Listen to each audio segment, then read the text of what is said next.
All right, I'm just going to kick this off. And if anybody comes in a little bit late, then that's all good too. So first and foremost, I want to thank everybody for taking time out of your day today to join. Today I'm going to be going through the 10 unbreakable rules of blog writing for co-working spaces. A couple of housekeeping things to get out of the way here first and foremost to see if I remember them all. Firstly, signing up for this webinar does not sign you up for my email list. But if you're interested in more content like this and want to get added to the email list, just drop your name and email address in the chat and I'll sign you up. Otherwise, I'll also have a blog writing course at the end that you can sign up for, a link to sign up for my mailing list, and any way that you need to get in touch with me. So that'll be there at the end as well. Next thing I would say is it's a pretty small group of people on here. So I know a lot of webinars, they say, you know, if you could hold your questions to the end, that'd be great. I'm kind of the opposite.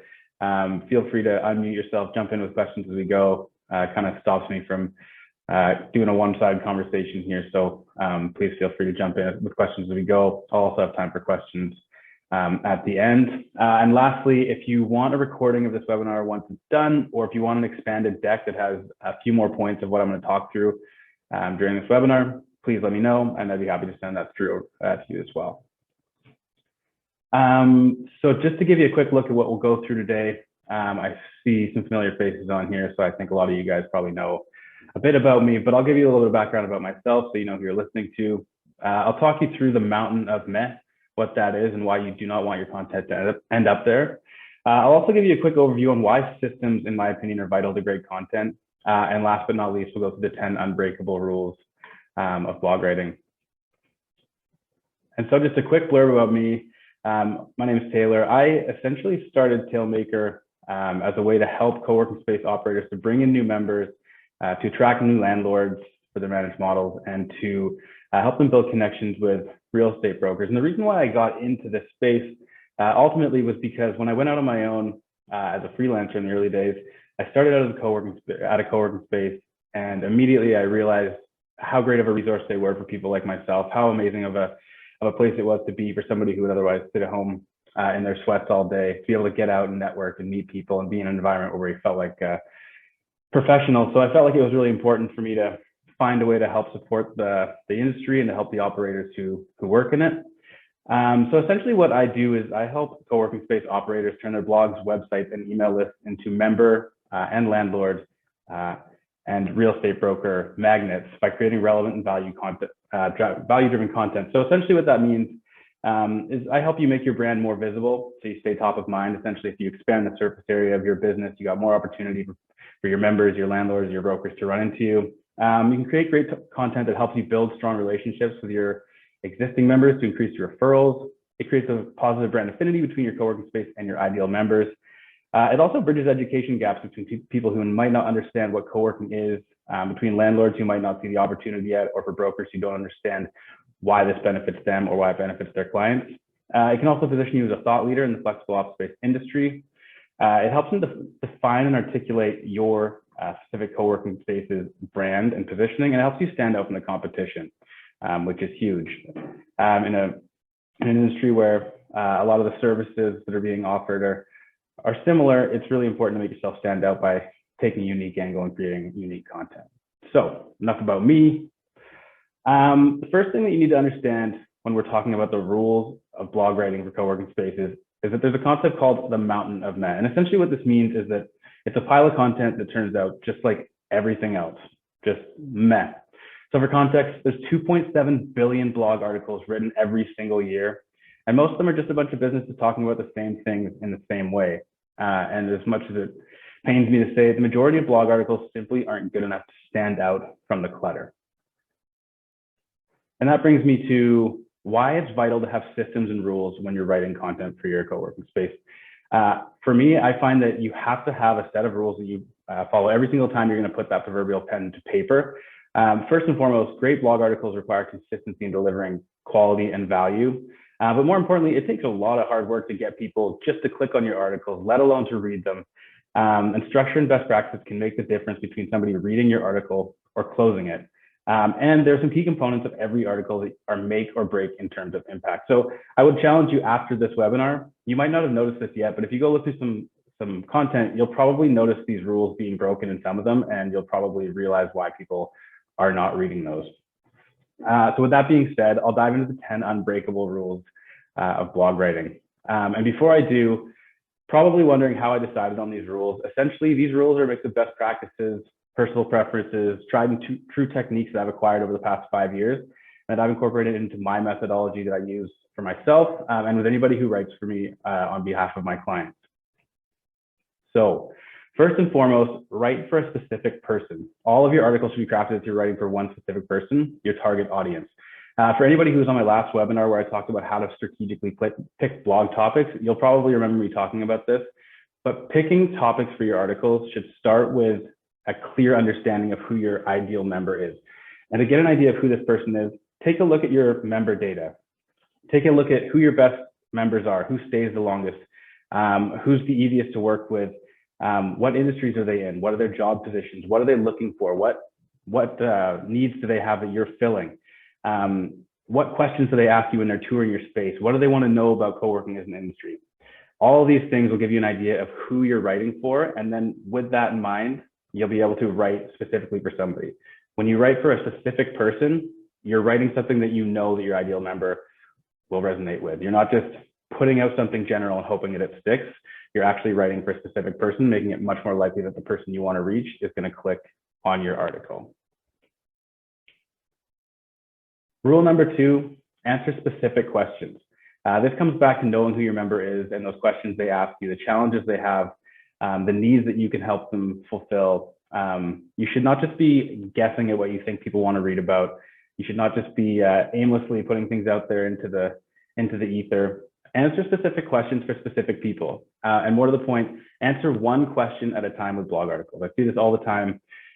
People have a penchant to write 10 different things into one blog article thinking it's being helpful, but really all that's happening when you do that is that you're going way too broad and going way too shallow on a topic. You're better off going narrow and deep than wide and shallow.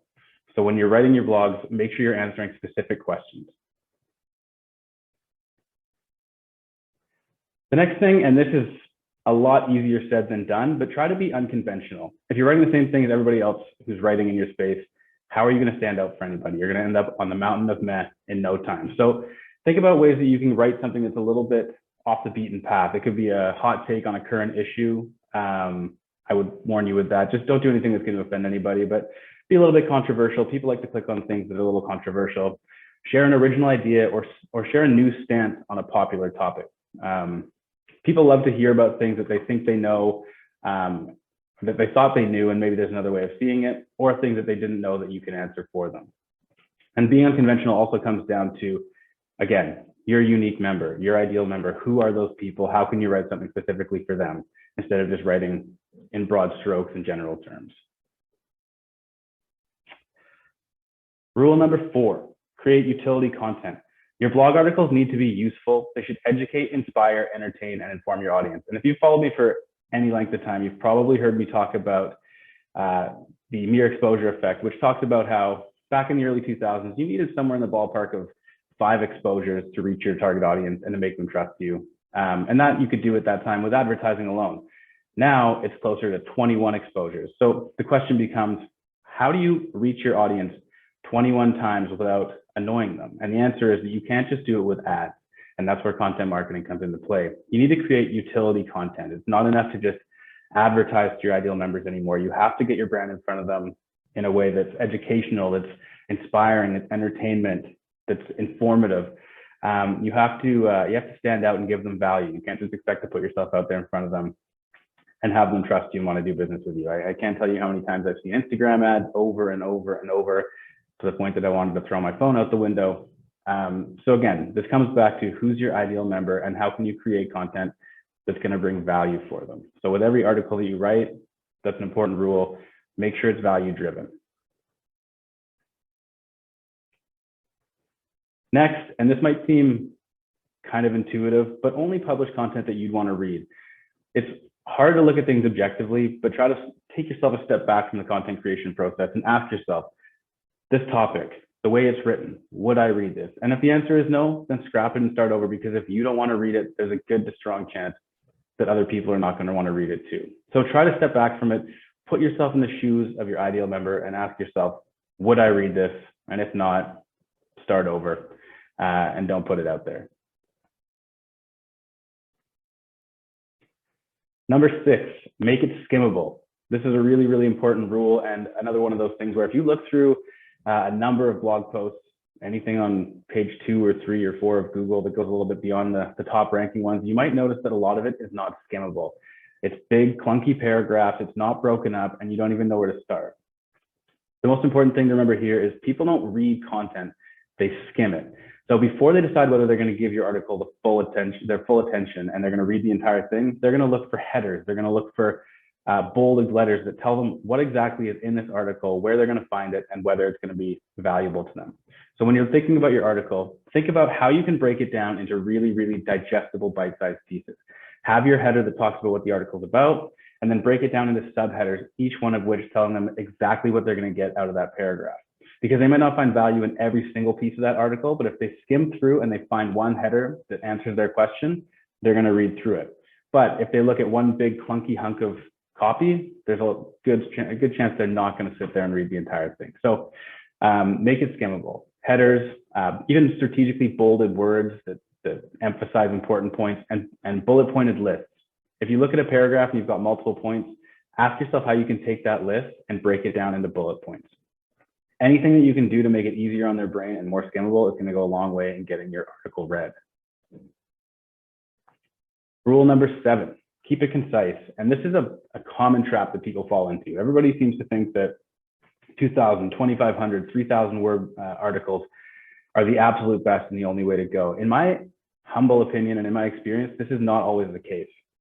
There's definitely a time and place for long form content. But if you're just writing quick utility content articles, I find concise to be better. 750 words seems to be a good length.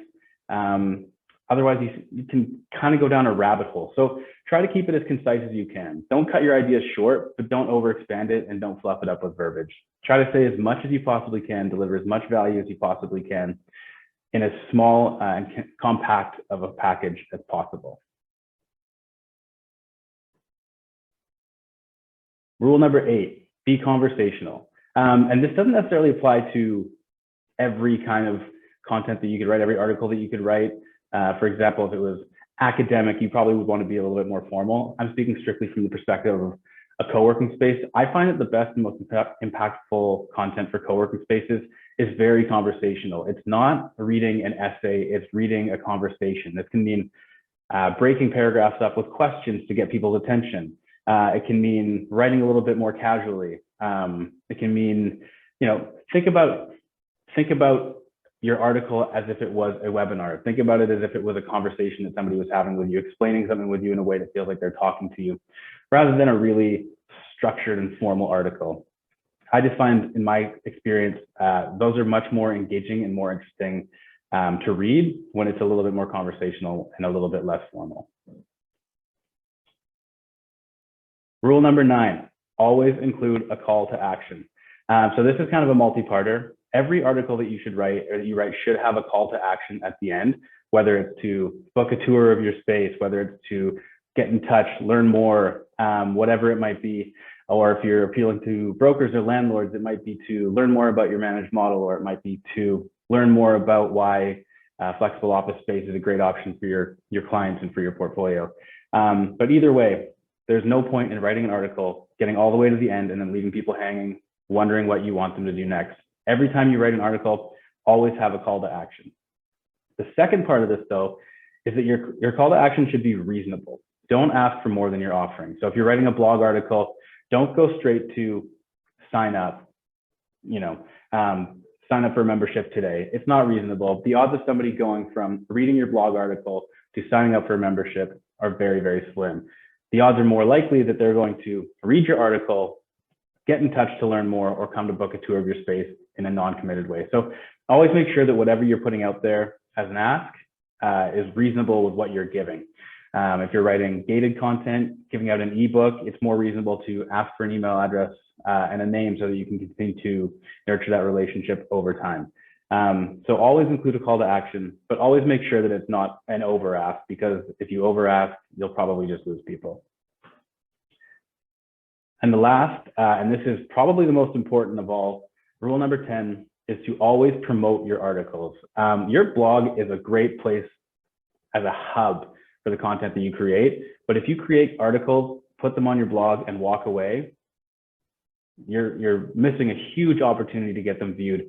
Instead, think about ways that you can publish it by email, share it in your newsletter, put it on social media, turn it into quick videos that you can share, whatever that might be. You need to make sure that you're sharing it beyond the blog, because if you're just sitting there leaving it on your blog and you're not promoting it to anyone, you're just hoping that people are going to stumble across it, and that's not your best chance at getting your blog, your article viewed. So always make sure that you're promoting it with the means that you have at your disposal. That being said, this is a conversation that I will save for another webinar, because it is a whole big rabbit hole that we could go down, and I will cover it at a later time. So those are the 10 unbreakable rules of blog writing. I know that I mentioned jump in if you have questions, but if anybody has questions about this now, please feel free to fire away.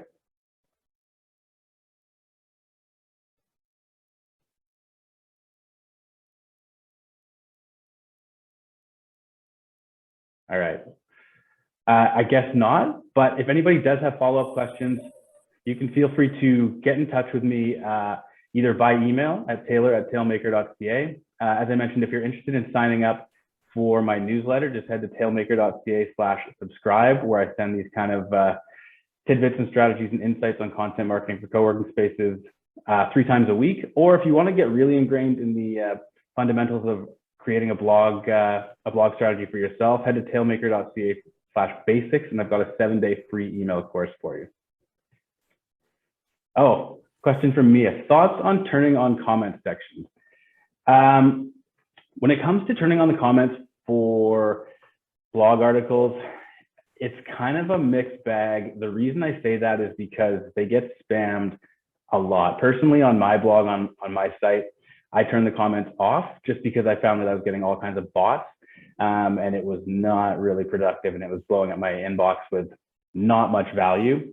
That being said, it can be valuable if you turn the comment section on and wrap up your blog articles with a question that gets people engaged in the article. So if you're writing about 10 ways to supercharge your social media channel, and you say, are you using any of these tools on your social media channels? Drop us a comment and let us know. It can be a good engagement tool, but personally, what I've found is that comment sections generally open you up to moderating a bunch of spammy bot comments. So I would say do so with caution.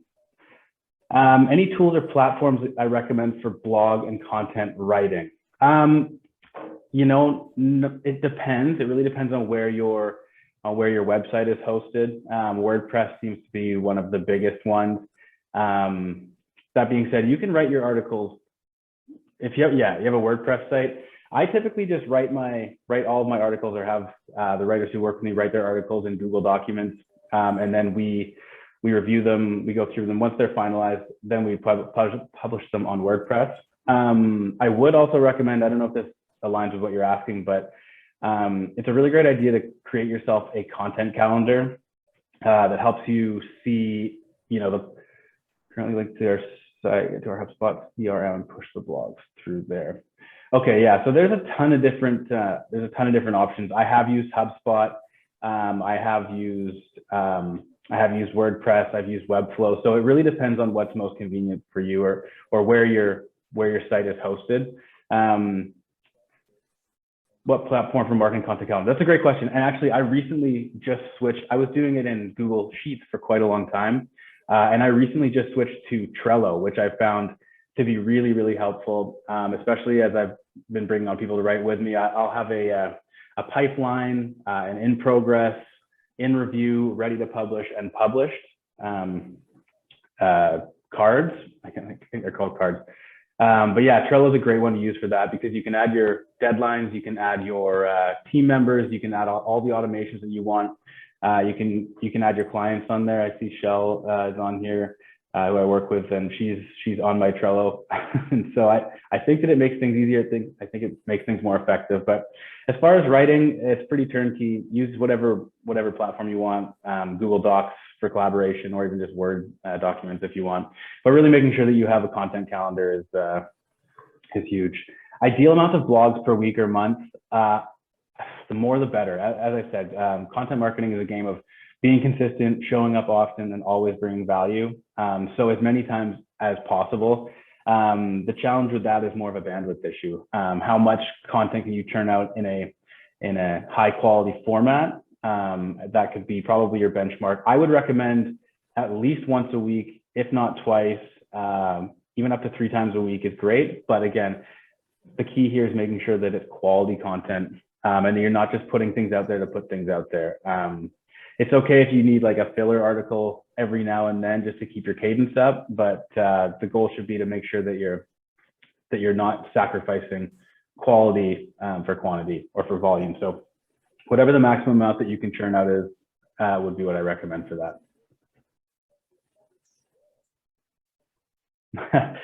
Michelle says Trello makes it so much easier, which is awesome. I'm glad to hear that. It's a solid tool. Yeah, the more systems that you can put in place, the better.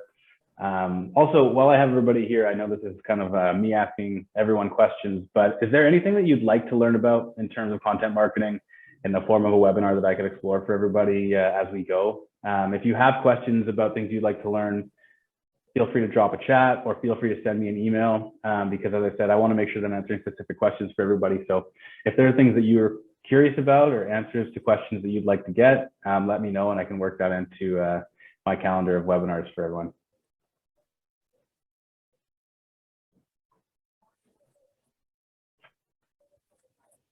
Awesome. Okay, well, thank you everybody for jumping on. I'll let you all get back to your days. But as I said, I'm at your disposal. If you need anything, feel free to send me an email if you have questions, if there's ever anything that I can do for you, tailored to maker.ca. And in the meantime, I will see you for the next webinar.